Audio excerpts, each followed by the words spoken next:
नमस्कार साथियों, मैं रितेश आप लोगों को अपने YouTube channel Ritesh online classes पर स्वागत है। आज मैं आप लोग को श्योर सक्सेस कोचिंग द्वारा संचालित मैराथन टेस्ट सीरीज का 8वां पाठ कराने जा रहा हूं। तो आइए शुरू करते हैं। कह रहा है पहला क्वेश्चन कि निम्नलिखित में से कौन नीति निर्देशक तत्व नहीं है। तो दोस्तों, समान नागरिक संहिता ये नीति निर्देशक तत्व है। प्रेस की स्वतंत्रता नीति निर्देशक तत्व नहीं है। धर्म की स्वतंत्रता भी नीति निर्देशक तत्व नहीं है। विधि के समक्ष समानता भी नीति निर्देशक तत्व नहीं है। दोस्तों, ये तीनों ही फंडामेंटल राइट्स हैं, मूल अधिकार हैं। दोस्तों, इसमें पूछ रहा है कि कौन सा राज्य के नीति निर्देशक तत्व नहीं है। तो इसमें सिर्फ एक ही राज्य के नीति निर्देशक तत्व हैं और ये तीनों ही राज्य के नीति निर्देशक तत्व नहीं है। ये सारे मूल अधिकार हैं। इसलिए हमारा आंसर जो हो जाएगा वो हो जाएगा ई, इनमें से कोई नहीं। अगर ये नहीं पूछता तो हम लोग पहला ऑप्शन बनाते।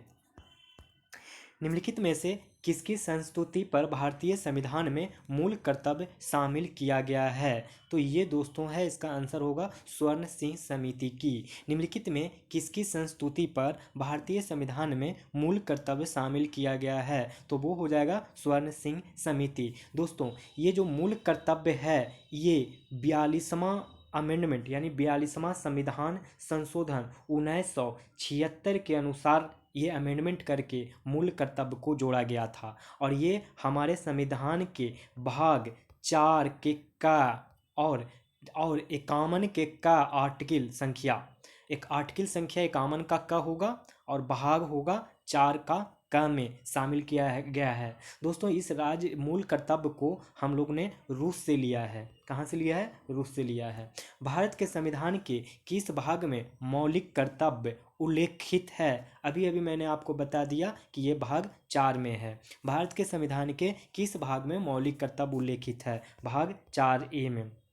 दोस्तों, 42वें संविधान संशोधन 1976 में भारतीय संविधान में एक नया अध्याय जोड़ा गया है। तो दोस्तों, वो जोड़ा गया है मौलिक कर्तव्य, क्योंकि मौलिक अधिकार तो पहले से ही था। अंतर्राज्यीय परिषदों का निर्माण भी पहले से था। ये भी संघीय क्षेत्रों के प्रशासन से संबंधित भी ये पहले था। सिर्फ हम लोग ने मौलिक कर्तव्य जोड़ा था। वैसे मैं बता दूं कि 42वें संशोधन को ही हम लोग मिनी कॉन्स्टिट्यूशन के नाम से जानते हैं। दोस्तों, इस अमेंडमेंट में बहुत सारे संविधान में बदलाव किया गया था। तो अब हम लोग आगे बढ़ते हैं। प्रियम्बुल में भी बदलाव कर दिया गया था 42 में से ही। नेक्स्ट क्वेश्चन, एक नागरिक के मूल कर्तव्यों में निम्न में से कौन सा कर्तव्य सम्मिलित नहीं है? तो दोस्तों, इसका सही जवाब हो जाएगा अस्पृश्यता मिटाने की ओर प्रयास करना। देखिए, मूल कर्तव्य ये जो है अस्पृश्यता मिटाने का और प्रयास करना, ये तो मूल अधिकार है ना। मूल अधिकार में सिर्फ आर्टिकल संख्या 17 में डायरेक्ट कह रहा है कि अस्पृश्यता का अंत करना है, लेकिन यहाँ कह रहा है कि मूल कर्तव्य में शामिल है। दोस्तों, मूल कर्तव्य में शामिल है कि प्राकृतिक पर्यावरण की रक्षा और उसका संवर्धन, स्वतंत्रता के लिए हमारे राष्ट्रीय आंदोलन के प्रेरित करने वाला उच्च आदर्शों को संजोए रखें और उनका पालन करें, वैज्ञानिक दृष्टिकोण, मानवतावाद, ज्ञानोर्जन तथा सुधार की भावना का विकास करें। दोस्तों, मैं थोड़ा सा और बता देता हूँ मूल कर्तव्य के बारे में। देखिए, जब 1976 में 42वां अमेंडमेंट हो रहा था, उस वक्त मूल कर्तव्य को 10 चीज़ों को इकट्ठा करके जमा किया था। लेकिन बाद में जाके अभी जो वर्तमान में मूल कर्तव्य हैं वो 11 हैं। तो दोस्तों, उसमें से 11 जो हैं एक्चुअली 11 पॉइंट्स हैं। पहला पॉइंट ये, दूसरा पॉइंट ये, तीसरा पॉइंट ये, इस तरीके से 11 पॉइंट हैं कि राष्ट्रगान में आपको खड़े हो जाना है। कुछ इसमें अपवाद भी हैं। तो आपको ये जो मूल कर्तव्य है इससे मेंस में ज़्यादा सवाल पूछने के चांसेस होते हैं। तो आप लोग एक बार फिर भी देख लीजिएगा कि क्या 11 पॉइंट्स हैं। फिलहाल 3 पॉइंट तो यहाँ पे लिखा हुआ है जो मैं पढ़ के सुना देता हूँ। ऐसे ही 11 पॉइंट्स होंगे। पहला, प्राकृतिक पर्यावरण की रक्षा और उसका संवर्धन। सेकंड, स्वतंत्रता के लिए हमारे जो राष्ट्रीय आंदोलन को प्रेरित करने वाले उच्च आदर्शों को संजोए रखें और उनका पालन करें। जैसे जो क्या जवाहरलाल नेहरू ने कहा था आज़ादी के दौरान, गांधी जी ने क्या कहा था, सुभाष चंद्र बोस, चंद्रशेखर, इन लोग का हम लोग को सम्मान करना है। तो और लास्ट में वैज्ञानिक दृष्टिकोण, मतलब हम लोग हमेशा साइंटिफिक बात करें। ऐसा नहीं कि हम लोग मतलब मैजिक की तरफ ना बढ़ें, हम लोग लॉजिक से बातें करें। कहने का मतलब लॉजिक जहाँ आता है वहाँ साइंटिफिक हो जाता है, माने वैज्ञानिक दृष्टिकोण होता है। पॉइंट ऑफ व्यू रखना क्या चाहिए? साइंस का, न कि मैजिक का। मानवतावाद मानववाद और ज्ञानार्जन तथा सुधार की भावना का विकास करें। जैसे किन्हीं लोगों के पास होता है कि ज्ञान कम होता है लेकिन फिर भी वो बहुत ज़्यादा डींगे हाँकते हैं, तो इसमें कह रहा है कि सुधार की भावना को विकास करना है। दोस्तों ये एक तरीके से समझ सकते हैं कि टोटल हमारे जो मूल कर्तव्य हैं ये इंसान को अच्छे से सिखाने की प्रवृत्ति डालता है। नेक्स्ट सवाल, भारत के प्रत्येक नागरिक का कर्तव्य होगा प्राकृतिक पर्यावरण का संरक्षण एवं सुधार शामिल होगा। दोस्तों इस सवाल का जवाब अभी अभी मैंने बताया था कि ये है मूल कर्तव्य से, जो कि हमारे अनुच्छेद 51A में है। ये मैं बहुत पहले ही बता दिया था। एनीवे आगे सवाल करते हैं, भारतीय संविधान के निम्न अनुच्छेदों में से किस एक के अधीन राज्यपाल राष्ट्रपति के विचार के लिए किसी विधेयक को आरक्षित रख सकते हैं? तो ये है दोस्तों अनुच्छेद 200। फिर से सुन लीजिए, भारतीय संविधान के निम्न अनुच्छेदों में से किस एक के अधीन राज्यपाल, जो कोई भी राज्य के जो राज्यपाल होते हैं वो राष्ट्रपति के विचार के लिए किसी भी विधेयक को आरक्षित कर सकते हैं। जो भी बिल ड्राफ्ट होता है उसको राष्ट्रपति के विचार के लिए वो अपने आप को रख सकते हैं, आरक्षित रख सकते हैं, रिजर्व रख सकते हैं। अब हम लोग देखेंगे नेक्स्ट सवाल, वो जो आर्टिकल था वो कौन सा आर्टिकल था? 200 आर्टिकल था, जिसमें राज्यपाल रिजर्व रख सकते हैं राष्ट्रपति के विचार के लिए। अब हम लोग देखेंगे नेक्स्ट सवाल, किसी राज्य के राज्यपाल द्वारा जारी ऑर्डिनेंस का अनुमोदन होना आवश्यक है। ये होना आवश्यक है राज्य के विधायिका के द्वारा। तो आप लोग जानते होंगे कि केंद्र में राष्ट्रपति होता है प्रेसिडेंट, और स्टेट में राज्यपाल होता है। राज्यपालों के संदर्भ में निम्न में से कौन सा कथन सत्य नहीं है? इसमें से बहुत सारे कथन सत्य दिए जाएंगे राज्यपाल के रूप में, राज्यपाल के संदर्भ में, और कौन सा कथन सत्य नहीं दिया गया है हम लोग को उसे ढूंढना है। तो जब ढूंढ रहे होंगे तो आप लोग को पता चलेगा कि वह मृत्युदंड को क्षमा कर सकता है। ये राज्यपाल मृत्युदंड को क्षमा नहीं कर सकता है, ये केवल और सिर्फ केवल राष्ट्रपति को ही क्षमा प्रदान कर सकते हैं। लेकिन दोस्तों अभी एक केस हुआ था जिसे आप कुछ दिन पहले, एक ओवन वीक की घटना है, ओवन वीक पहले की, जिसे सुप्रीम कोर्ट ने उसको उस सज़ा को माफ़ कर दिया था, फांसी की सज़ा को। क्योंकि ये केस है दोस्तों, वो एक महाराष्ट्र का केस है जिसमें 2 महिलाओं पे लगा था कि वो बच्चों को पकड़ के उसे भीख मंगवाते हैं और जो नहीं मांगते हैं भी उनको हत्या कर देने का आरोप लगा था वो 2 महिला का। मुझे वो 2 महिला का नाम याद नहीं आ रहा है दोस्तों। इस केस को आप अच्छे से एक बार स्टडी कर लीजिएगा, मेंस पॉइंट ऑफ व्यू से काम आएगा। तो उसमें जो है सुप्रीम कोर्ट ने उस फांसी को भी माफ़ कर दिया था। उसके पीछे रीज़न था कि क्यों माफ़ कर दिया, जबकि राष्ट्रपति के पास जब पटिशन भेजा गया था तो राष्ट्रपति ने माफ़ नहीं किया था। और यहाँ पे भी आपको मैं बता दूं कि जो फांसी की सज़ा को माफ़ करने का जो अधिकार है वो केवल और सिर्फ केवल राष्ट्रपति को ही अधिकार है। लेकिन यहाँ पर बोल रहा है कि क्या राज्यपाल को ये अधिकार है, तो बोलना है नहीं। ठीक है, लेकिन उस केस को पढ़ने के बाद कंफ्यूज मत हो जाइएगा कि अच्छा राज्यपाल नहीं कर सकता है तो सुप्रीम कोर्ट तो कर ही सकता है। नहीं दोस्तों, उसके पीछे मैं बता रहा हूँ ना, उसके पीछे कुछ और वजह रहे थे जिस वजह से उसे माफ़ कर दिया गया था। यहाँ पे वो सारी डिटेल्स बताना संभव है नहीं। नेक्स्ट, हाँ, और इसमें कौन सा राज्यपाल के बारे में कथन सत्य है जो जान लीजिए। वह राज्य की विधायिका का अंग होता है। जिस तरीके से केंद्र के विधायिका का अंग राष्ट्रपति होता है, वैसे ही राज्यपाल विधायिका का, राज्य में विधायिका का अंग होता है। थर्ड पॉइंट, क्योंकि ये सेकंड तो गलत ही है, क्योंकि ये मृत्युदंड को क्षमा नहीं कर सकता है। वह राज्य के उच्च न्यायालय के न्यायाधीशों की नियुक्ति करता है। जो हाई कोर्ट्स होते हैं वहाँ के जो न्यायाधीश होते हैं उनकी भी नियुक्ति करता है कौन? राज्यपाल। उसके पास आपातकालीन शक्तियाँ नहीं हैं। ये तो सही है, आपातकालीन शक्तियाँ राज्यपाल के पास थोड़ी ना होता है। अब हम लोग देखते हैं अगला सवाल, मोहम्मद बिन कासिम सिंध विजय कब किया था? 713, 716, 719, 711 या इनमें से कोई नहीं? दोस्तों कुछ बुक में आपको 711 ही मिलेगा, जो कि आंसर सही माना जा, अगर 711 को मानते हैं तो ये आंसर तो 711 होगा। लेकिन ये कोचिंग के मतलब जो डायरेक्टर हैं उन्होंने इस क्वेश्चन का आंसर ई माना है और आंसर बताए हैं 712 ईस्वी और 12 ईस्वी। अब आप लोग को डिसाइड करना है कि इस सवाल का जवाब में 711 सही होगा या 712। मैं यही सलाह दूंगा कि आप एक बार थोड़ा सा रिस्क ले सकते हैं 712 ईस्वी पे, क्योंकि ये 712 अक्सर देखिएगा कि मोहम्मद बिन कासिम ने 712 पे इन्वेड किया था, सिंध को विजय किया था। देखिए हुआ क्या, मतलब मेरे नॉलेज में है कि 711 ने उसने आक्रमण किया था, लेकिन विजय तो 712 ईस्वी में ही किया था उसने, क्योंकि पहले के टाइम पे युद्ध में ज़्यादा समय लगते थे।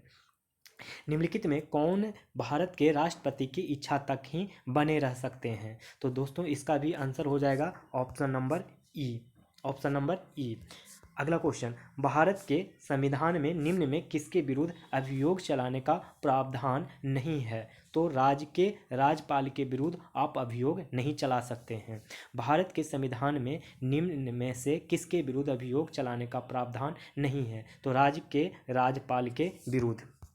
अगला सवाल, राज्य में दूसरे सदन की स्थापना या उसे रद्द करने से संबंधित कौन सी सही विधि है? तो ये कौन सी सही विधि है दोस्तों? ये सही विधि है कि संबंधित राज्य का विधानसभा द्वारा पूर्ण बहुमत से पारित प्रस्ताव और संसद से पारित विधि द्वारा। क्वेश्चन एक बार फिर से सुनेंगे, राज्य में दूसरे सदन की स्थापना या उसे रद्द करने से संबंधित कौन सी सही विधि है? तो वो जो सही विधि है दोस्तों वो है संबंधित राज्य के विधानसभा द्वारा पूर्ण बहुमत से पारित प्रस्ताव और संसद से पारित विधि द्वारा। अगला सवाल, भारत के किस राज्य में विधान परिषद का सृजन अथवा उसकी समाप्ति की जा सकती है? तो हो जाएगा इसका दोस्तों आंसर, राज्य विधानसभा के तत्व संबंधी संकल्प पारित करने पर संसद द्वारा भारत के किसी राज्य में विधान परिषद का सृजन अथवा उसकी समाप्ति की जा सकती है, तो वो हो जाएगा राज्य विधानसभा के तत्व संबंधी संकल्प पारित करने पर संसद द्वारा। भारतीय संविधान के निम्नलिखित में से किस अनुच्छेद के अंतर्गत विधानसभा को विधान परिषद का सृजन करने का प्रस्ताव पास की इजाज़त मिलती है? तो ये दोस्तों आंसर हो जाएगा आर्टिकल संख्या 169। भारतीय संविधान के निम्नलिखित में से किस अनुच्छेद के अंतर्गत विधानसभा को विधान परिषद का सृजन करने का प्रस्ताव पास करने की इजाज़त है? तो वो है 169 आर्टिकल संख्या। उच्च न्यायालय के न्यायाधीशों के वेतन और भत्ते दिए जाते हैं? तो ध्यान से सुनिएगा दोस्तों, ये बहुत ही सही सवाल किया गया है। तो आपको जवाब देना है राज्य की संचित या समेकित निधि। उच्च न्यायालय के बोल रहा है, यानी हाई कोर्ट के, उच्चतम नहीं है, हाई कोर्ट के, इनके जो न्यायाधीश हैं, जो जजेज हैं, इनका वेतन और भत्ता राज्य के संचित निधि से दिया जाता है और केंद्र के संचित निधि से वो वाला इनका पेंशन दिया जाता है। पेंशन बोले तो बताइएगा, संचित के जगह पे आप क्या कर दीजिएगा, राज्य के जगह पे आप केंद्र कर दीजिएगा। केंद्र के संचित और समेकित निधि से दिए जाते हैं। लेकिन अगर उच्च न्यायालय के न्यायाधीश का वेतन पूछे तो आप बताइएगा राज्य के जिस राज्य में वो हाईकोर्ट होगा। जब किसी उच्च न्यायालय का मुख्य न्यायाधीश प्रशासनिक हैसियत से काम करता है तो वह अधीन होता है, किसके अधीन होता है? वो होता उच्च न्यायालय के अन्य न्यायाधीशों में से किसी भी रीट अधिकारिता के। जब किसी उच्च न्यायालय का मुख्य न्यायाधीश, उच्च न्यायालय का माने हाईकोर्ट का कोई चीफ जस्टिस प्रशासनिक हैसियत से काम करता है तो वह अधीन होता है रीट अधिकारिता के रूप में, माने उच्च न्यायालय के अन्य न्यायाधीशों में से किसी भी रीट अधिकारिता। जानते होंगे कि हाईकोर्ट जो होता है रिट जारी करता है आर्टिकल संख्या 226 से के तहत, और ये टोटल 5 रिट जारी कर सकता है। मैं इन 5 रिटों को आगे मैं बताऊंगा। उच्च न्यायालय की परमादेश जारी करने की शक्ति अंतर्गत है।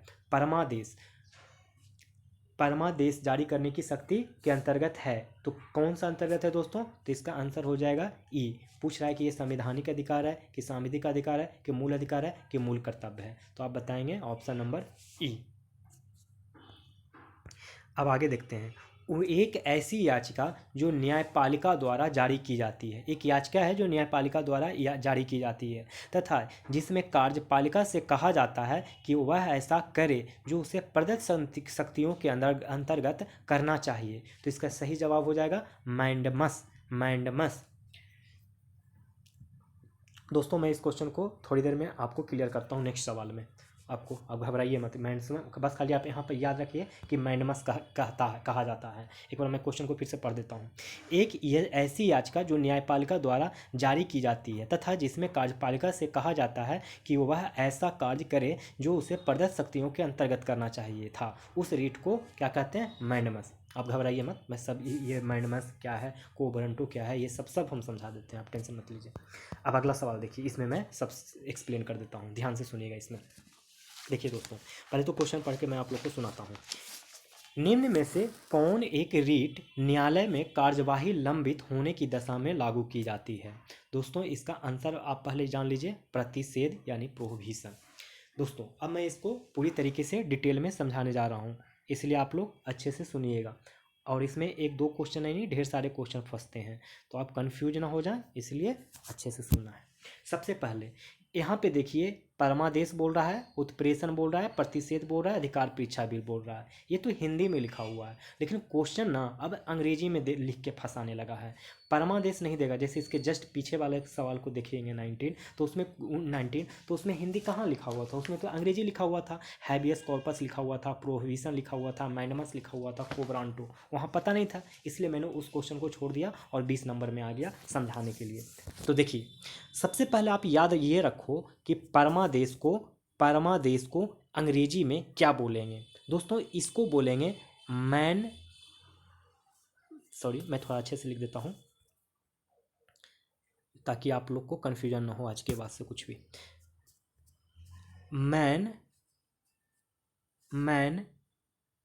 डमस, ये यू है दोस्तों, मैंडमस। ये उसको बोलेंगे, उत्प्रेषण को बोलेंगे सरटेररी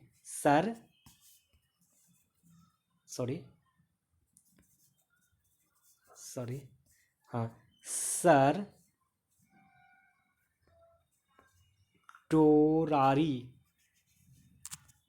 अंतिम में आई होगा, सरटोरारी। और और इसको प्रतिषेध को तो प्रोहिबिशन लिखा ही हुआ है, प्रोहिबिशन, इसको अंग्रेजी में भी वही बोलते हैं। और अधिकार परीक्षा को बोलते हैं क्यों बरांटो।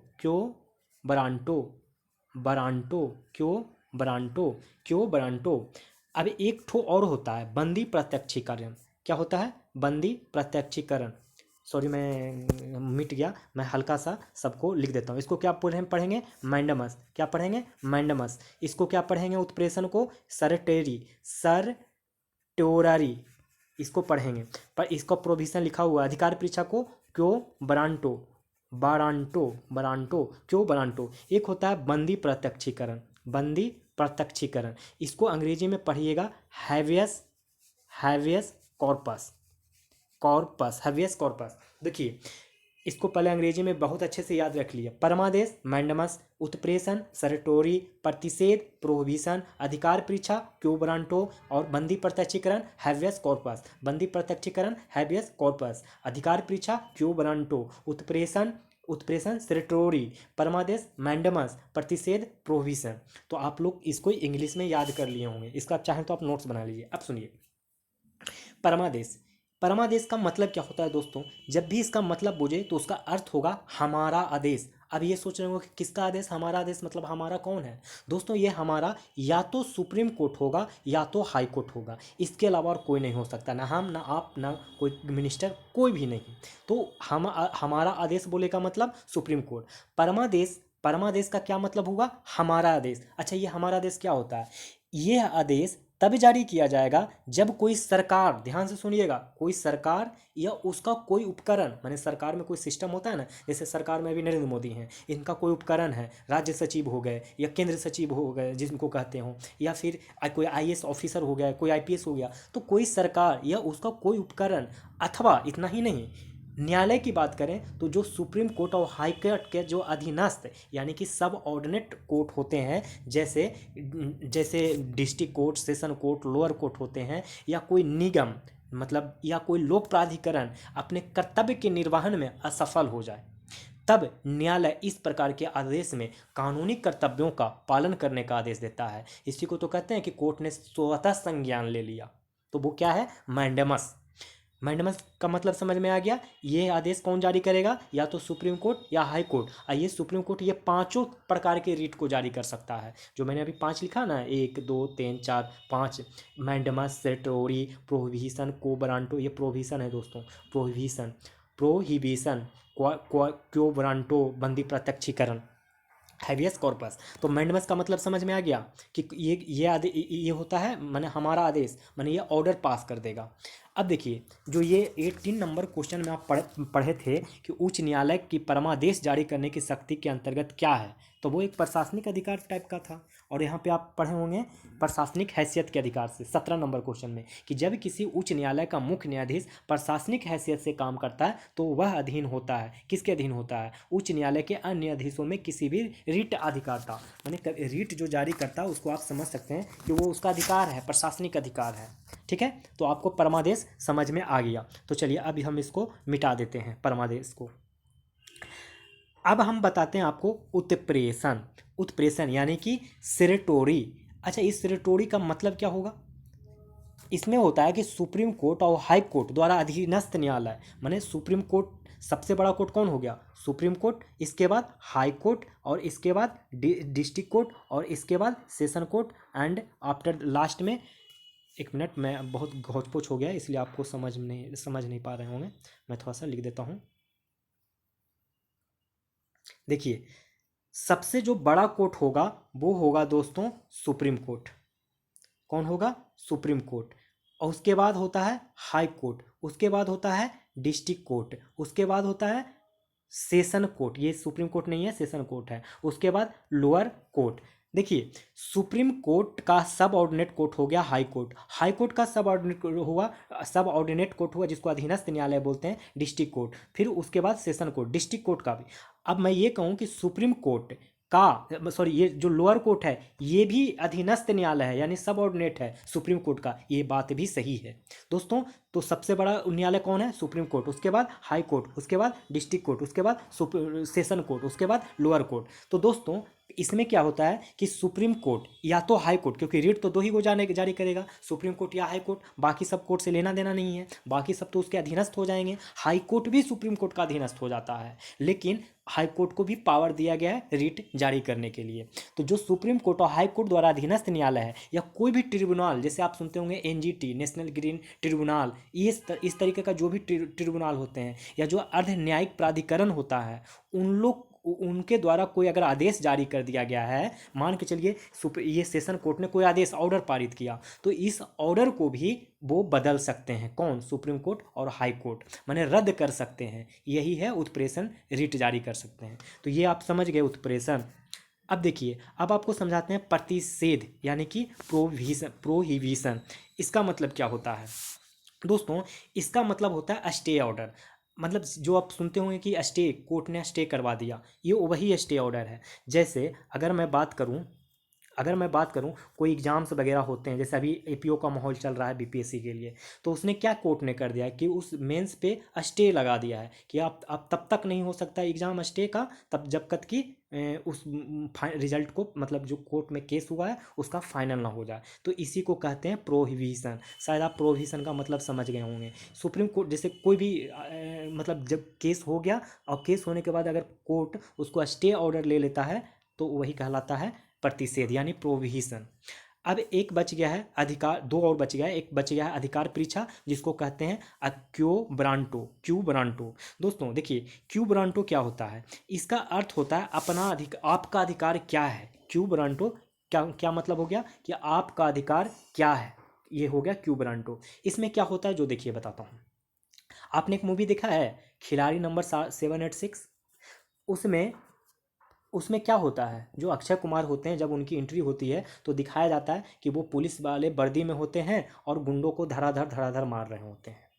लेकिन बाद में थोड़ी देर के बाद पता चलता है कि वो तो पुलिस था ही नहीं, उसने तो किसी और के कहने पे पुलिस बनकर गुंडों को मारने चला गया था। बस यही कोर्ट पूछेगा उनसे। तो अगर मान के चलिए वो ओरिजिनल लाइफ में होता तो कोर्ट, सुप्रीम कोर्ट और हाई कोर्ट के जजेज वो पूछते कि आपका अधिकार क्या है, जो आपने इस वर्दी को पहना और गुंडों से धड़ाधड़ धड़ाधड़ लड़ने चले गए। मतलब जब कोई व्यक्ति किसी सार्वजनिक पद का, वो जो दरोगा वाला वर्दी था, दरोगा बन के वो गए कि हम दरोगा हैं, वो तो कोई सार्वजनिक पद था, उस पर तो वो बनने के लिए आदमी को कंपटीशन पास करना पड़ता है, कंपटीशन फेस करना पड़ता है। तो उस पद पर बिना किसी अधिकार के कार्य करता है, जैसे कि अक्षय कुमार बिना अधिकार के कार्य कर रहे थे, तो न्यायालय इस रिट के द्वारा उसके अधिकार के बारे में जानकारी प्राप्त करता है। उस व्यक्ति के, अगर मान के चलिए अक्षय कुमार साहब ने कहते कि हाँ जो भी पुलिस है उनको सब डराता धमकाता है इसलिए हमने लड़ने चले गए, तो ये संतुष्टि वाली बात है, क्योंकि हर पिक्चर में आपको यही देखने को मिलता होगा। लास्ट में क्लाइमेक्स में पता चलता है कि वो पुलिस तो नहीं था लेकिन पुलिस से भी बढ़कर काम किया, तो न्यायालय में जज साहब उसकी बात सुन के उसको माफ़ कर देते हैं।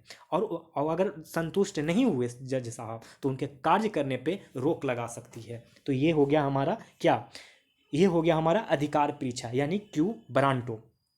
अब बात बच के निकल गया लास्ट में बंदी प्रत्यक्षीकरण, जिसको कहते हैं habeas corpus. Habeas habeas habeas corpus, इसको कहते हैं हिंदी में बंदी प्रत्यक्षीकरण। इसमें क्या होता है दोस्तों, इसका मतलब पहले समझ लीजिए कि क्या होता है। इसमें होता है सशरीर सहित पेश करना, पेश कर होना नहीं, पेश करना।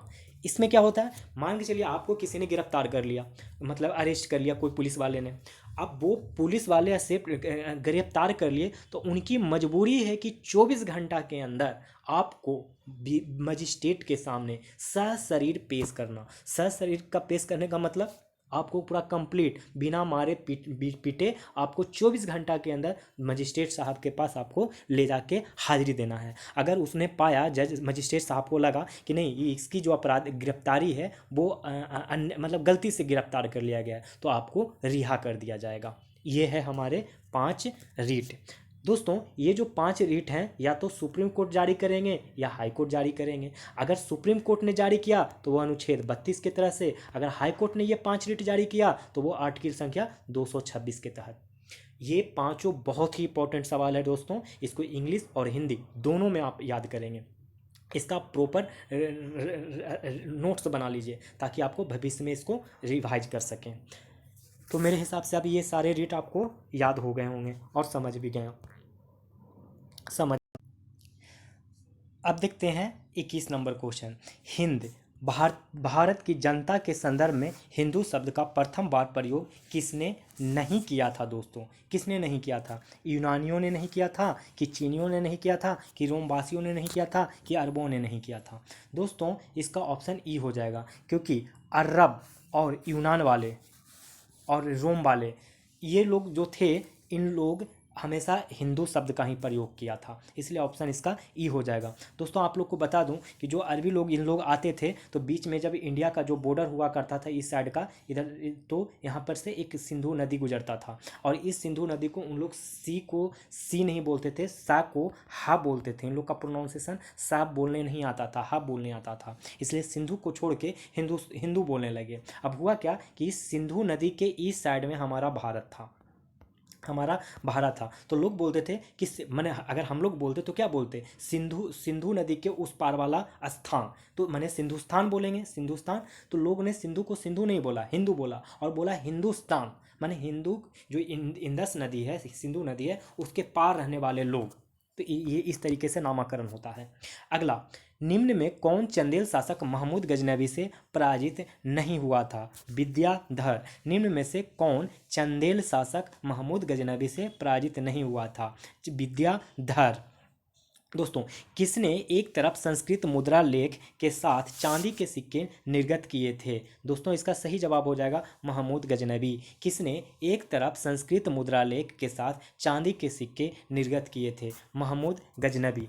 अगला सवाल, निम्नलिखित में से मध्य एशिया के किस शासक को 1192 में उत्तर भारत को जीता था? वो जीता था शिहाबुद्दीन मोहम्मद गोरी। निम्नलिखित में से मध्य एशिया के किस शासक ने 1192 में उत्तर भारत को जीता था? शिहाबुद्दीन मोहम्मद गौरी। अगला सवाल, भारत में मोहम्मद गौरी ने किसको प्रथम अक्ता प्रदान किया था? तो वो किया था दोस्तों इनमें से कोई नहीं, क्योंकि इसका राइट आंसर हो जाएगा कुतुबुद्दीन ऐबक। कुतुबुद्दीन ऐबक कुतुबुद्दीन ऐबक को ही मोहम्मद गोरी ने प्रथम अख्ता प्रदान किया था। दोस्तों, कुतुबुद्दीन ऐबक का राज्याभिषेक लाहौर में हुआ था। कहाँ हुआ था? लाहौर में हुआ था। और इसने अपना राज्याभिषेक 1206 में करवाया था। और इसे दो पदवी याद रखिएगा, दो पद मिले थे, एक मलिक का, एक सिपह सलार का, इसको पद मिला था। तो इस दोनों को आप याद रखेंगे। अगला सवाल, मोहम्मद गोरी के कौन सा दास था जो बंगाल और बिहार पर विजय प्राप्त किया? दोस्तों, इसका आंसर होगा बख्तियार खिलजी। 1204 से 1205 के बीच में गोरी जो थे वो कहा कहा कि अपने सेनापति को, जो कौन थे, बख्तियार खिलजी, उनको बोला कि आप जाइए और बंगाल बिहार को जीतिए। तो सबसे पहले वो बख्तियार खिलजी पहुंच गया बंगाल, और बंगाल के उस वक्त शासक थे लक्ष्मण सेन, उनको हरा दिया, और हराने के बाद बिहार पे भी इसने विजय प्राप्त की। अगला सवाल, और ये सिर्फ सेनापति ही नहीं, बख्तियार खिलजी सिर्फ सेनापति ही नहीं बल्कि गोरी का गुलाम भी था। हम लोग अब देखेंगे अगला सवाल 27 नंबर, दिल्ली सल्तनत का कौन सा सुल्तान लाख बख्श को के नाम से जाना जाता था? वो जाना जाता था कुतुबुद्दीन ऐबक। दिल्ली सल्तनत के कौन सा सुल्तान लाख बख्श के नाम से जाना जाता था? कुतुबुद्दीन ऐबक। निम्नलिखित में से किसने दिल्ली को सल्तनत काल की राजधानी के रूप में स्थापित किया? तो वो किया इल्तुतमिश ने, क्योंकि इल्तुतमिश के पहले कुतुबुद्दीन ऐबक बना था शासक, और कुतुबुद्दीन ऐबक का शासक लाहौर में चल रहा था। बताया था ना कि राज्याभिषेक किया था। तो निम्नलिखित में किसने दिल्ली को सल्तनत काल की राजधानी के रूप में स्थापित किया? तो वो था इल्तुतमिश। चंगेज खां के अधीन मंगोलों ने भारत पर आक्रमण किया, वो किसके काल में किया? तो वो किया इल्तुतमिश के शासनकाल में। इल्तुतमिश के शासनकाल में चंगेज खां के अधीन मंगोलों ने भारत पर आक्रमण किया, इल्तुतमिश के शासनकाल में। रजिया बेगम के सत्ताच्युत करने में किसका हाथ था? रजिया बेगम का सत्ता से हटाने में किनका हाथ था? तो वो हाथ था तुर्कों का। रजिया बेगम के सत्ताच्युत माने सत्ता से हटाने के लिए में किसका हाथ था? तुर्कों का। अपनी शक्ति को समेकित करने के बाद बलबन ने भव्य उपाधि धारण की, वो उपाधि था जिले लाही का। अपनी शक्ति को समेकित करने के बाद बलबन ने भव्य उपाधि धारण की, जिले लाही का। अगला सवाल, जब उसने राजत्व प्राप्त किया तो वह शरीयत के नियमों और आदेशों से पूर्णतः स्वतंत्र था। बर्नी ने यह कथन किस सुल्तान के लिए कहा था? तो यह बात अलाउद्दीन खिलजी के लिए कहा था। जब उसने राजत्व पारित किया तो वह शरीयत के नियमों और आदेशों से पूर्णतः स्वतंत्र था। बर्नी ने यह कथन अलाउद्दीन खिलजी के लिए कहा था। दिल्ली के किस सुल्तान ने सिकंदर सानी को मनोपाधि धारण की? तो वो था अलाउद्दीन खिलजी। सिकंदर सानी का मतलब होता है दोस्तों दूसरा अलेक्जेंडर। अब हम देखेंगे अगला सवाल, अलाउद्दीन खिलजी के प्रसिद्ध सेनापति में किसको मंगोलों के विरुद्ध लड़ते हुए मृत्यु हो गई? तो ये हो गया था जफर खान। अलाउद्दीन खिलजी के प्रसिद्ध सेनापतियों में किसकी मंगोलों के विरुद्ध लड़ते हुए मृत्यु हो गई? जफर खान। अलाउद्दीन खिलजी के आक्रमण के समय देवगिरी का शासक कौन था? इनमें से कोई नहीं। अलाउद्दीन खिलजी के आक्रमण के समय देवगिरी का शासक कौन था? तो इनमें से कोई नहीं, सॉरी गलती से मैं बता दिया, एक्चुअली इसमें रामचंद्र देव होगा। अलाउद्दीन खिलजी के आक्रमण के समय देवगिरी के शासक कौन थे? तो रामचंद्र देव। अब हम लोग देखेंगे अगला सवाल, किस सुल्तान के काल में खालसा भूमि अधिक पैमाने पर विकसित हुई? खालसा भूमि किसके काल में अधिक पैमाने पर विकसित हुआ? तो इसका राइट ऑप्शन होना चाहिए मेरे हिसाब से अलाउद्दीन खिलजी, लेकिन सर ने इसका आंसर ई रखा है। आप एक बार चेक कर लीजिएगा इस क्वेश्चन को, 36 नंबर क्वेश्चन को आप लोग चेक करेंगे। अगला सवाल, निम्नलिखित में से किस मध्यकालीन शासक ने सार्वजनिक वितरण प्रणाली प्रारंभ की थी? तो ये प्रारंभ की थी अलाउद्दीन खिलजी ने। दोस्तों, अलाउद्दीन खिलजी के समय में भू राजस्व का जो दर था वो बहुत ही अधिक हुआ करता था। एक अध्यादेश अलाउद्दीन खिलजी ने जारी किया और बोला कि 50% बाप रे बाप, कितना बड़ा टैक्स है। 50% भूमि कर, यानी कि भूमि कर को बोला जाता था उस समय दिल्ली सल्तनत में खराज। खराज को क्या बोला जाता था? भूमि कर के रूप में निश्चित किया था। कितना खराज था? 50%, यानी भूमि कर। दिल्ली सल्तनत का सर्वाधिक विद्वान शासक जो खगोल शास्त्र, गणित, आयुर्वेद, विज्ञान और सहित अनेक विद्याओं में माहिर था, वो कौन था? तो उसका आंसर हो जाएगा मोहम्मद बिन तुगलक। दिल्ली सल्तनत का सर्वाधिक विद्वान शासक जो खगोल शास्त्र, गणित एवं आयुर्विज्ञान सहित अनेक विद्याओं में माहिर था, वो था मोहम्मद बिन तुगलक। अमीर कोही का एक नया विभाग किस सुल्तान द्वारा शुरू किया गया था? इस अमीर ए कोही को दीवाने अमीर ए कोही भी कहते हैं। ये शुरू किया गया था मोहम्मद बिन तुगलक के द्वारा। दोस्तों, इस डिपार्टमेंट का, इस विभाग का क्या कार्य था? तो इसका कार्य था कि माल गुजारी व्यवस्था की देखभाल करना और भूमि को खेती योग्य बनाना होता था। माने कोई भूमि अगर बंजर हो तो उसको आप खेती योग्य बनवा दीजिए, ऐसा उस वक्त के सरकार का काम था। अगला सवाल, भारत में सर्वप्रथम सांकेतिक मुद्रे का प्रचलन किया था, कौन किया था? तो मोहम्मद बिन तुगलक। ये क्वेश्चन तो आप बहुत बार पढ़े होंगे कि सांकेतिक मुद्रा का प्रचलन भारत में कौन किया था? तो मोहम्मद बिन तुगलक। आज आप लोग को मैं बताता हूँ कि आखिर ऐसा क्यों, क्या बात हुआ कि इन्होंने सांकेतिक मुद्रा का प्रचलन किया और कोई मुद्रा क्यों नहीं इन्होंने किए, क्या मर्जी मजबूरियाँ रही थी। तो इसमें दो मत दिए गए हैं दोस्तों। एक मत है बर्नी का, बर्नी ऐसे नहीं लिखाता है, बर्नी शायद ऐसे लिखाता हो, बर्नी ऐसे लिखाता हो, बर्नी। एक मत है बर्नी का और एक मत है आधुनिक इतिहासकार का।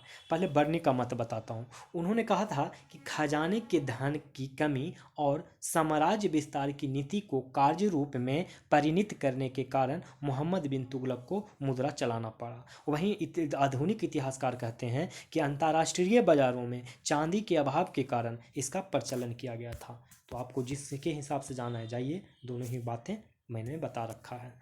अब हम लोग देखेंगे कि इब्न बतूता को किसने दिल्ली का काजी नियुक्त किया था। दोस्तों, इब्न बतूता भारत में 1332 में आया था और मोहम्मद बिन तुगलक ने इसे काजी नियुक्त किया था।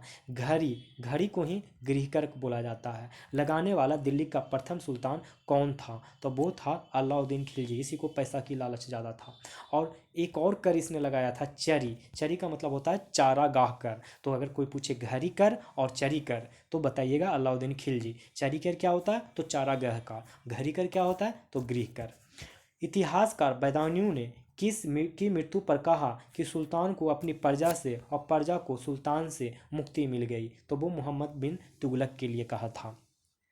इतिहासकार बदायूं ने किसकी मृत्यु पर कहा था कि सुल्तान को अपनी प्रजा से और प्रजा को सुल्तान से मुक्ति मिल गई? मोहम्मद बिन तुगलक। दिल्ली का सुल्तान जो दान दक्षिणा के बारे में काफ़ी ध्यान रखता था और इसके लिए एक विभाग दीवाने खैरात भी स्थापित कर दिया था। वह कौन था? तो दोस्तों, वो था फिरोज शाह तुगलक। दिल्ली का सुल्तान जो दान दक्षिणा के बारे में काफ़ी ध्यान रखता था और इसके लिए एक विभाग दीवाने खैरात स्थापित किया था, वह था फिरोज तुगलक। टोपरा तथा मेरठ से 2 अशोक स्तंभ लेख दिल्ली कौन लाया था? ये भी लाया था फिरोज शाह तुगलक ही। टोपरा तथा मेरठ से 2 स्तंभ लेख दिल्ली कौन लाया था? तो ये भी लाया था फिरोज शाह तुगलक। राज्य के खर्च पर हज की व्यवस्था करने वाला प्रथम भारतीय शासक कौन था? तो ये कौन था दोस्तों? इसका आंसर हो जाएगा 46 का ऑप्शन नंबर ई। 46 का ऑप्शन नंबर ई। अगला सवाल, तैमूर के आक्रमण के बाद भारत में किस वंश का राज स्थापित हुआ? तो वो स्थापित हुआ सैयद वंश। तैमूर के आक्रमण के बाद भारत में किस वंश का राज स्थापित हुआ? सैयद वंश। निम्नलिखित मध्ययुगीन शासकों में से कौन एक उच्च शिक्षित था? तो वो था इब्राहिम लोदी। निम्नलिखित मध्ययुगीन शासकों में से कौन एक उच्च शिक्षित था? इब्राहिम लोदी। महाराणा सांगा से इब्राहिम लोदी को इस युद्ध में परास्त किया था? तो दोस्तों ये खतौली का युद्ध में परास्त हुआ था। महाराणा सांगा ने लोदी को किस युद्ध में परास्त किया था? तो खतौली के युद्ध में। दोस्तों ये युद्ध 1517 ईस्वी में लड़ा गया था और इब्राहिम लोदी इसमें हार गया था, लेकिन महाराणा सांगा का भी एक हाथ को गंवाना पड़ा। दोस्तों एक साल के बाद 1518 में फिर से ये लड़ाई किया। इस बार अब वो इब्राहिम लोदी ने बदला लेने के लिए सांगा से लड़ाई किया और इब्राहिम लोदी इस बार जीत गया। किस मध्ययुगीन सुल्तान को आगरा शहर की नींव डालने एवं उसे सल्तनत की राजधानी बनाने का श्रेय जाता है? तो वो जाता है सिकंदर लोदी को। किस मध्ययुगीन सुल्तान को आगरा शहर की नींव डालने एवं उसे सल्तनत का राजधानी बनाने का श्रेय जाता है? तो जाता है सिकंदर। सल्तनत काल के अधिकांश अमीर एवं सुल्तान किस वर्ग के थे? तो वो थे तुर्क वर्ग के। सल्तनत काल के अधिकांश अमीर एवं सुल्तान किस वर्ग के थे? तो वो थे तुर्क। अगला सवाल, निम्न में किस राजवंश के अंतर्गत बिजारत का चरमोत्कर्ष हुआ?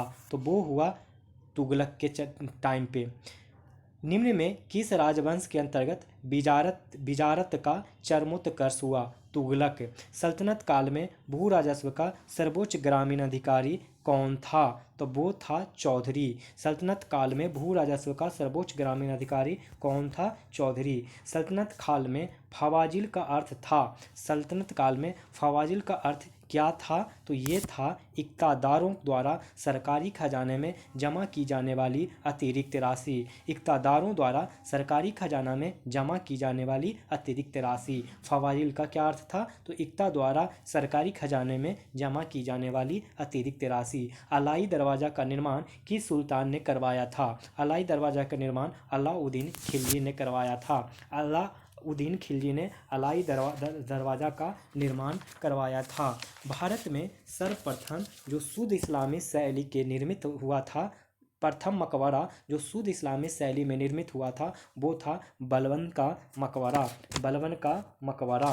भारत का प्रथम मकबरा जो शुद्ध इस्लामी शैली में निर्मित हुआ था वो था बलबन का मकबरा। चित्तौड़ का तृतीय स्तंभ निर्मित हुआ था किसके शासनकाल में? तो वो हुआ था राणा कुंभा के शासनकाल में। तृतीय स्तंभ का निर्माण 1448 में हुआ था। राजस्थान के चित्तौड़गढ़ में हुआ था। विजय स्तंभ भी इसको कहा जाता है। इसी तृतीय स्तंभ को विजय स्तंभ भी कहा जाता है। चित्तौड़ का कृतीय स्तंभ निर्मित हुआ था किसके शासनकाल में? तो राणा कुंभा के काल में। किताबे उल हिंद रचना के प्रसिद्ध लेखक का क्या नाम था? तो ये नाम था अल बरूनी। किताब उल हिंद रचना किसके प्रसिद्ध लेखक कौन था? तो अल बरूनी। अगला सवाल, प्रसिद्ध कवि अमीर खुसरो निम्नलिखित में किस बादशाह के दरबार से संबंध था? तो ये था गियासुद्दीन बलबन।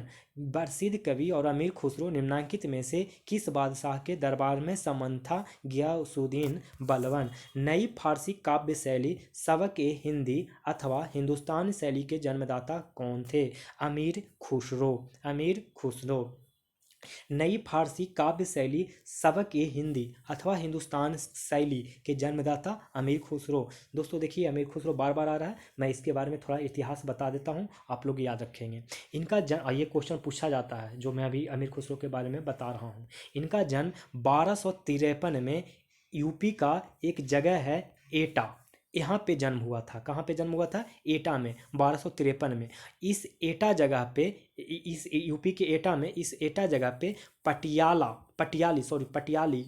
पटियाली एक जगह है। दोस्तों ये पटियाली, यही क्वेश्चन पूछा गया था इस बार बिहार एसआई के एग्जाम्स में, जो था 26 दिसंबर को। इसमें ये पूछा गया था कि अमीर खुसरो कहाँ से थे। उस ऑप्शन में पटियाला और पटियाली दोनों था, तो इसमें आंसर होगा पटियाली। इसीलिए मैं बार बार इसको हाईलाइट करके बोल रहा हूँ कि अमीर खुसरो का जन्म यूपी के एटा के पटियाली में हुआ था। पटियाला नहीं दोस्तों, पटियाली में हुआ था। पटियाली एक नामक एक कस्बा है जो कि ये पटियाली जो है वो गंगा नदी के किनारे है दोस्तों। तो आप भूलेंगे नहीं कि अमीर खुसरो का जन्म 1253 में यूपी के एटा के पटियाली कस्बा में हुआ था। पटियाली कहाँ है? गंगा नदी। दोस्तों ये क्वेश्चन 26 दिसंबर को आया हुआ है, इसलिए इसको हल्के में मत लेना। और सुनिए, अमीर खुसरो ये मध्य एशिया के नाचन जाति, एक नाचन जाति करके है, उसके सुल्क सैफुद्दीन के पुत्र थे। सुल्क सैफुद्दीन के पुत्र थे, नाचन जाति के सुल्क सैफुद्दीन के पुत्र थे।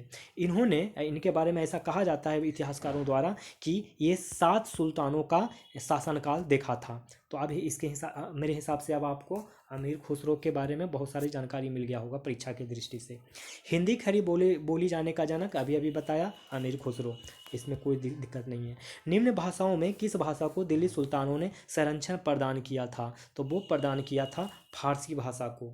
निम्न भाषाओं में से किस भाषा को दिल्ली सुल्तानों ने संरक्षण प्रदान किया? तो वो था फारसी।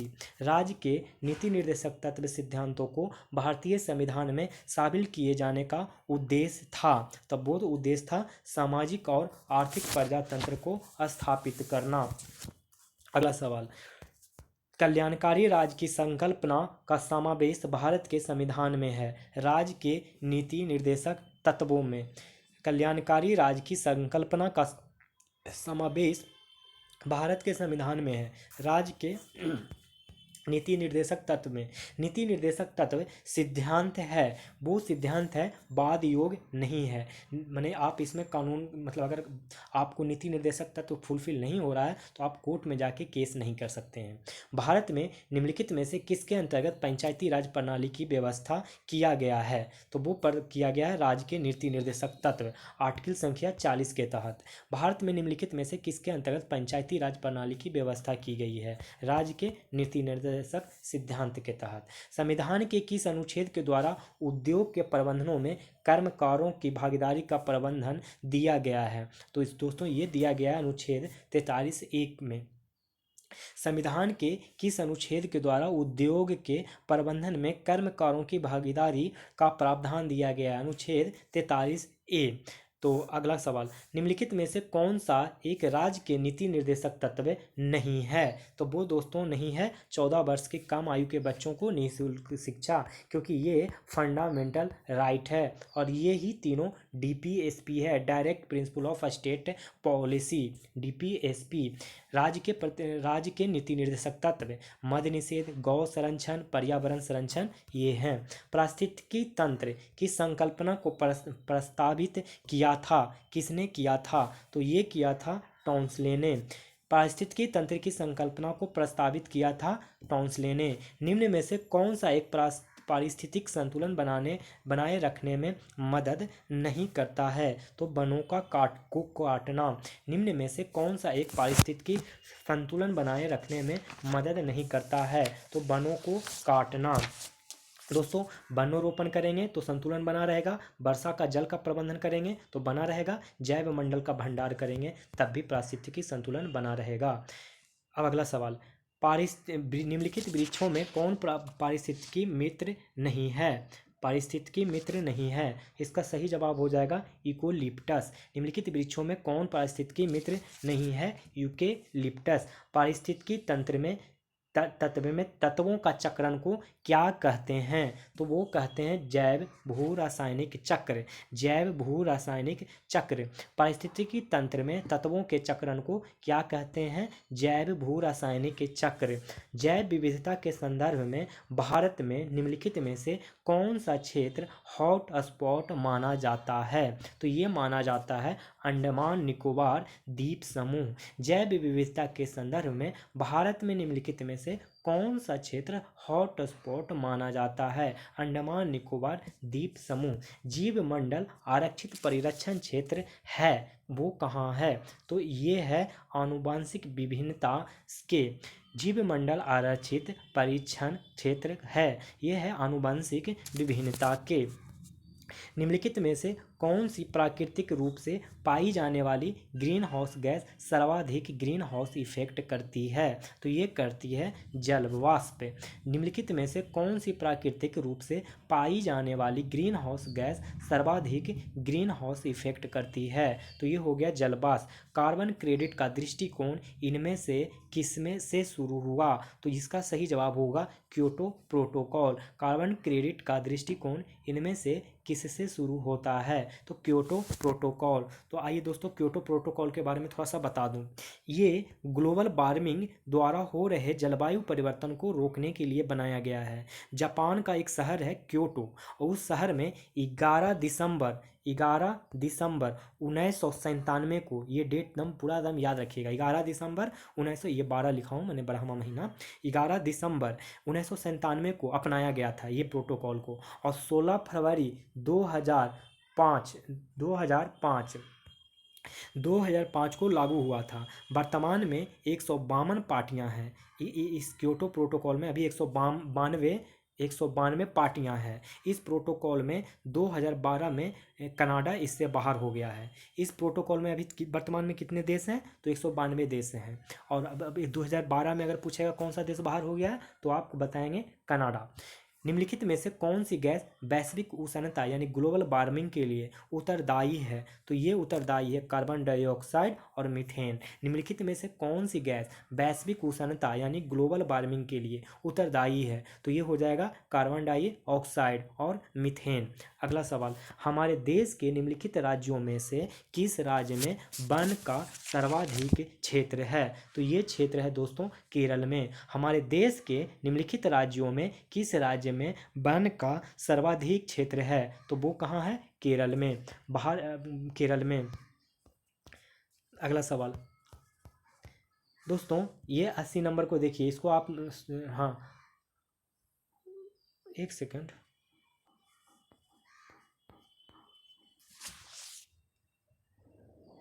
दोस्तों यहाँ पे एक सवाल में गलती हो गया। ये एक्चुअली हमारे देश का निम्नलिखित राज्यों में किस राज्य में वन का सर्वाधिक क्षेत्र है? तो इसका ऑप्शन कोई है ही नहीं, केरल में गलत मैंने बता दिया है। इसका सही ऑप्शन ई हो जाएगा। इसका अगर राइट ऑप्शन देखना चाहें तो वो होगा Madhya Pradesh. I am sorry for this. Bharat में अति सघन वन को सर्वाधिक क्षेत्र किस राज्य में पाया जाता है? तो ये किस में पाया जाता है? ये है अरुणाचल प्रदेश। देखिए दोस्तों, ये 79 क्वेश्चन और 89 क्वेश्चन, 80 क्वेश्चन आप इग्नोर कर दें। क्यों? क्योंकि फिर से 2022 में भारतीय वन पॉलिसी आ गया है, तो आप इसको उस डेटा से आप सही करेंगे ये क्वेश्चन। और जो पिछला क्वेश्चन मैंने 78 कराया उसको आप इग्नोर करेंगे, और इसको भी आप इग्नोर करें। अब आप बस 81 से चालू हो जाएं। चिपको आंदोलन मूल रूप से किसके विरुद्ध था? ये चिपको आंदोलन मूल रूप से था वन कटाई के। क्या? वन कटाई। चिपको आंदोलन मूल रूप से किसके विरुद्ध था? तो वन कटाई के। वन ह्रास का मुख्य कारण है, वन का ह्रास का मुख्य कारण क्या है दोस्तों? तो इसमें सड़कों का विकास, नदी घाटी परियोजना, कृषि विकास, औद्योगिक विकास, ये सारा ही वन ह्रास का कारण है दोस्तों, सभी कारण है, इसलिए इसका ऑप्शन ई हो जाएगा। राजीव गांधी वन्य जीव संरक्षण पुरस्कार निम्नलिखित में से किसे नहीं दिया जाता है? दोस्तों ये नहीं दिया जाता है मत्स्य पालन एवं संरक्षण को, इसको दिया जाता है, इसको दिया जाता है, इसको दिया जाता है। फिर से देख लेते हैं इस क्वेश्चन को, किसको किसको दिया जाता है और किसको इसको नहीं दिया जाता है। राजीव गांधी वन्य जीव संरक्षण पुरस्कार निम्नलिखित में से किसे नहीं दिया जाता है? तो नहीं दिया जाता है मत्स्य पालन एवं संरक्षण को। दिया किसे किसे जाता है? दिया जाता है शैक्षिक तथा शोध संस्थाओं को, वन एवं वन्यजीव अधिकारियों को, वन्यजीव संरक्षकों को। अब हम लोग देखते हैं अगला सवाल। प्रकाश विकिरणों की प्रकृति होती है, क्या होती है दोस्तों? ये होती है तरंग एवं कण दोनों ही समान के, मतलब रे और मतलब कि तरंग भी होता है, वेव भी होता है और पार्टिकल भी होता है, ये दोनों ही प्रकार का होता है। प्रकाश की गति किसके बीच में जाते हुए न्यूनतम हो जाती है? कांच में जाते ही न्यूनतम हो जाएगा। प्रकाश की गति किसके बीच जाते हुए न्यूनतम हो जाती है? तो वो है आंसर कांच। प्रकाश तरंगों के वायु में कांच में जाने पर चर प्रभावित होते हैं। ये क्वेश्चन को ज़रा अच्छे से समझिएगा दोस्तों, सुन लीजिएगा दोस्तों और याद रखने का प्रयास करिएगा। पहले क्वेश्चन को एक बार फिर से समझिए। प्रकाश तरंगों के वायु से कांच, माने कि वायु से कांच में जाता है, इधर कांच है और इधर वायु है, ठीक है, जाने पर जो वेरिएबल प्रभावित होते हैं, इसमें कौन सा चीज़ प्रभावित होते हैं यही पूछ रहा है दोस्तों। ये जो प्रभावित होगा वो होगा तरंग दैर्ध्य और वेग प्रभावित होगा और बाकी प्रभावित नहीं होगा। प्रकाश तरंगों के वायु से कांच में जाने पर जो चर प्रभावित होते हैं वे हैं तरंग दैर्ध्य और वेग। वेग तो प्रभावित होगा और वेव लेंथ भी प्रभावित ही होगा। जैसे आप प्रिज्म में देखे होंगे, प्रिज्म में वो उसमें प्रभावित होता है ना, वही। निम्नांकित ऊर्जा रूपांतरणों में किसके द्वारा प्रकाश संश्लेषण की क्रिया संपादित होती है? वो होती है प्रकाश के रासायनिक ऊर्जा। निम्नांकित ऊर्जा रूपांतरों में किसके द्वारा प्रकाश संश्लेषण की क्रिया संपादित होती है? प्रकाश के रासायनिक ऊर्जा। एक कटा हुआ हीरा क्यों जगमगाता है? तो पूर्ण आंतरिक परावर्तन के कारण। एक कटा हुआ हीरा क्यों जगमगाता है? तो पूर्ण आंतरिक परावर्तन, total internal reflection, TIR, total internal reflection. ध्वनि के पुनरुत्पाद, रिप्रोड्यूसिंग के लिए एक सीडी, कॉम्पैक्ट सीडी को बोलेंगे कॉम्पैक्ट डिस्क, ऑडियो प्लेयर में प्रयुक्त होता है। तो वो प्रयुक्त होता है लेजर बीम। ध्वनि के रिप्रोड्यूसिंग माने पुनरुत्पाद के लिए एक सीडी यानी कॉम्पैक्ट डिस्क, ऑडियो प्लेयर में प्रयुक्त होता है लेजर बीम। दृष्टिपटल यानी रेटिना पर जो चित्र बनता है वो होता है वस्तु से छोटा और उल्टा, वस्तु से छोटा और उल्टा। वायुमंडल में प्रकाश के विसरण का क्या कारण है? तो वो कारण है जल वाष्प, सॉरी धूल कण होगा यहाँ, धूली कण नहीं, डस्ट होगा। पर वायुमंडल में प्रकाश के विसरण का क्या कारण है? तो डस्ट। अगला सवाल, क्षितिज के समीप सूरज एवं चंद्रमा के दीर्घ वृत्ताकार दिखाई देने के क्या कारण हैं? तो वो कारण है अपवर्तन। क्षितिज के समीप सूरज एवं चंद्रमा के दीर्घ वृत्ताकार दिखाई देने के कारण है अपवर्तन। आकाश नीला लगता है क्योंकि लघु तरंग दीर्घ तरंगों की अपेक्षा वायुमंडल द्वारा अधिक परिकर्णन होता है। लघु तरंग दैर्घ्य, ये दीर्घ नहीं दैर्घ्य होगा माने वेवलेंथ, तरंगों की अपेक्षा वायुमंडल द्वारा अधिक परिकर्णन होती है। भाप से हाथ अधिक जलता है अपेक्षाकृत उबलते जल से, क्योंकि भाप में गुप्त ऊष्मा होती है। भाप से हाथ अधिक जलता है अपेक्षाकृत उबलते जल से, क्योंकि भाप में गुप्त ऊष्मा होता है। गुप्त ऊष्मा को ही लैटेंट हीट बोलते हैं, छुपा हुआ ऊष्मा।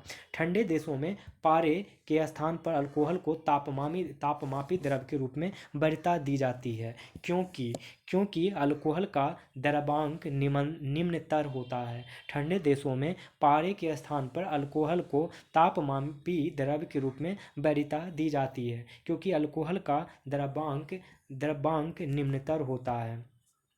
स्वचालित इंजनों हेतु निम्नलिखित में से कौन सा एक हिमरोधी के तौर पर प्रयुक्त होता है? तो वो प्रयुक्त होता है मिथेनॉल। स्वचालित इंजनों हेतु निम्नलिखित में से कौन सा एक हिमरोधी के तौर पर प्रयुक्त होता है? मिथेनॉल।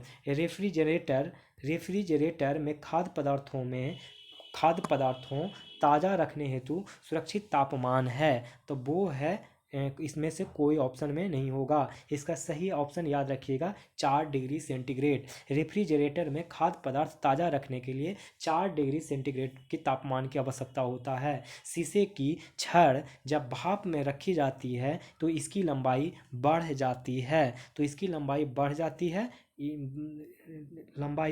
लंबाई बढ़ जाती है, परंतु इसकी चौड़ाई भी बढ़ती है। शीशे की छड़ जब भाप में रखी जाती है तो इसकी लंबाई तो बढ़ जाती है और इसकी चौड़ाई भी साथ साथ क्या होती है?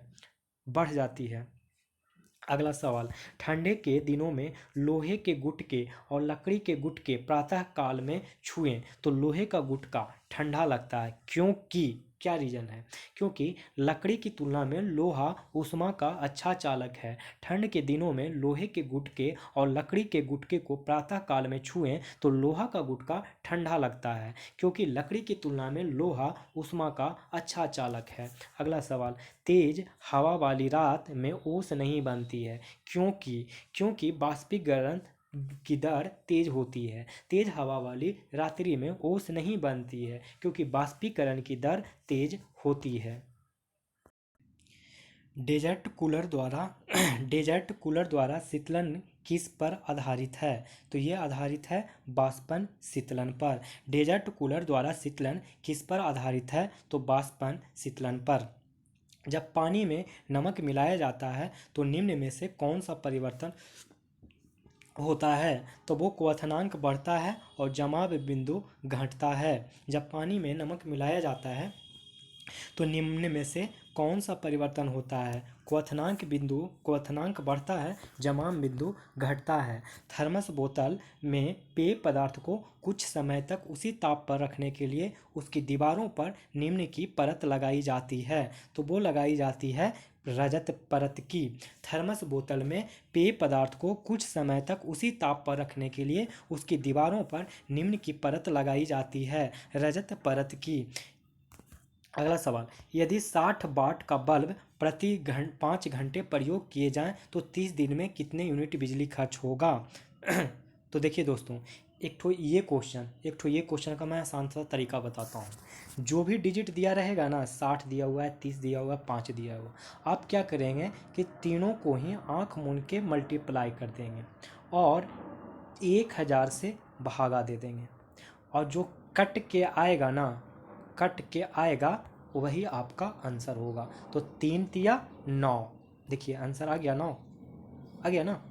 हाँ, ये उन लोग के लिए है जो मैथ से दूर रहते हैं और इलेक्ट्रिसिटी का न्यूमेरिकल नहीं बनाए हैं, लेकिन जो इलेक्ट्रिसिटी का चैप्टर पढ़े हैं उनको पता है कि हमने क्या किया है। आप कुछ नहीं करेंगे, सबको मल्टीप्लाई कर देंगे जो भी डिजिट दिया हुआ रहेगा और 1000 से भागा दे देंगे। तो देखिए यही चीज़ हम सेकंड वाले क्वेश्चन में करते हैं। ये दिया हुआ है, ये 5 बल्ब है ना, तो यहाँ एक्चुअली में ये 5 है, 20 घंटा। तो आप सबको, मैंने बोला ना, सबको आपको मल्टीप्लाई कर देना है। तो कुछ दे रहा है, आपको मतलब नहीं है क्या है नहीं है, उससे क्या आपको लेना देना है, आपको तो मल्टीप्लाई करना है और 1000 से भागा देना है। ये 2 शून्य से 2 शून्य कट गया, ये 1 से 1 कट गया, बच कितना गया? 10। देखिए ऑप्शन में भी 10 होगा, है 10, यही सही आंसर है। चलिए ये दोनों आप समझ गए। एक मकान में 2 बल्ब लगे हैं, उनमें से एक दूसरे से अधिक प्रकाश देता है, निम्न में से कौन सा कथन सही है? तो ये कथन सही हो जाएगा, कम प्रकाश वाले बल्ब में रेजिस्टेंस अधिक है। एक मकान में 2 बल्ब लगे हैं, उनमें से एक दूसरे से अधिक प्रकाश देता है, निम्न में से कौन सा कथन सही है? कम प्रकाश वाले में रेजिस्टेंस अधिक है। दोस्तों 107 नंबर क्वेश्चन को हम छोड़ देते हैं क्योंकि इसमें अच्छा खासा न्यूमेरिकल है और ये सब यूपीएससी में आने के चांसेस कम हैं। जो लोग को आता है वो बना लें और कमेंट बॉक्स में भेज दें आंसर, क्योंकि बहुत सारे लोगों के यहाँ मैथ नहीं आते हैं। एक मकान में 2, ये बल्ब नहीं है, बल्ब है, में एक दूसरे से अधिक रोशनी देता है, चमकदार है, इन दोनों में किस बल्ब में उच्चतर अवरोधक है? दोस्तों ये ऑलरेडी हम 106 नंबर क्वेश्चन में बता चुका हूँ, आप लोग बताइए। इसका सही ऑप्शन हो जाएगा मंद रोशनी वाले बल्ब में हाई रेजिस्टेंस होगा। डायनेमो जिसे बिजली उत्पादन हेतु कथित रूप से प्रयोग में लाते हैं, वह वास्तव में क्या होते हैं दोस्तों? तो वो वास्तव में ऊर्जा का परिवर्तक होते हैं। Next question, turbine by dynamo से बिजली प्राप्त करने में किस ऊर्जा को विद्युत ऊर्जा में परिवर्तित होता है? मैकेनिकल ऊर्जा। जब टरबाइन बाय डायनेमो से बिजली प्राप्त करने में किस ऊर्जा को विद्युत ऊर्जा में परिवर्तन करते हैं? मैकेनिकल ऊर्जा। जब वैद्युत ऊर्जा को ऊर्जा गति में परिवर्तित होती है तब ऊष्मा की कोई हानि नहीं होती है। जब वैद्युत ऊर्जा गति में परिवर्तित होती है तब ऊष्मा की कोई हानि नहीं होती है।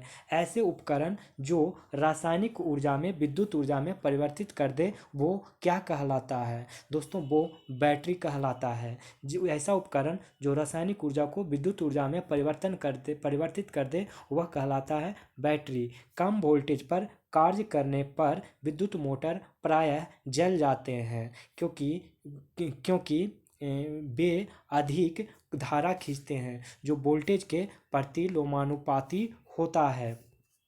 जलते हुए विद्युत बल्ब के तंतु ताप सामान्यतः 2000 डिग्री सेंटीग्रेड से 2500 डिग्री सेंटीग्रेड का होता है।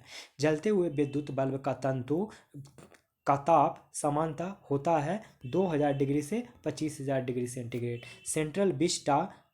सेंट्रल विस्टा रीडेवलपमेंट के तहत बन रहे संसद भवन में राज्यसभा का कितना संसद को बैठने की सुविधा होगी है? आंसर होगा ई। देख लीजिए, इसमें लोकसभा होंगे और राज्यसभा होंगे। लोकसभा में 888 लोगों को बैठने का सीट है, और राज्यसभा में 384 लोगों का। 384 ऑप्शन में है ही नहीं, इसलिए इसका आंसर ई हो जाएगा। अगर दोनों का संयुक्त अधिवेशन होता है, ज्वाइंट सीटिंग होता है, तो उस वक्त 1272 लोगों को सीट पे बैठने के लिए सीट बनाया गया है सेंट्रल विस्टा रीडेवलपमेंट में।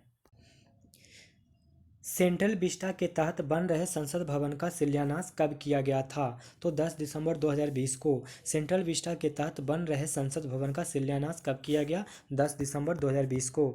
स्वदेश निर्मित युद्धपोत हिमगिरी का अनावरण कहाँ हुआ है? कोलकाता में। स्वदेश निर्मित युद्धपोत हिमगिरी का अनावरण कहाँ हुआ है? कोलकाता में। भारत का दूसरा ग्लास ब्रिज कहाँ बनाया गया है? बिहार में। भारत का दूसरा ग्लास ब्रिज कहाँ बनाया गया है? तो बिहार में। टाइम मैगजीन के पर्सन ऑफ द ईयर 2020 किसे चुना गया है? तो कमला हैरिस और जो बिडेन दोनों को। ऑप्शन ई हो जाएगा। टाइम मैगजीन 2020 में किसे चुना गया? कमला हैरिस और जो बिडेन को। एक दिवसीय क्रिकेट में सबसे तेज 12,000 रन बनाने वाले खिलाड़ी कौन बने हैं? विराट कोहली। बुरोवी चक्रवात का नामकरण किस देश के द्वारा दिया गया है? मालदीव। बुरोवी चक्रवात का नामकरण मालदीव के द्वारा किया गया है। राष्ट्रीय किसान दिवस कब मनाया जाता है? तो 23 दिसंबर को।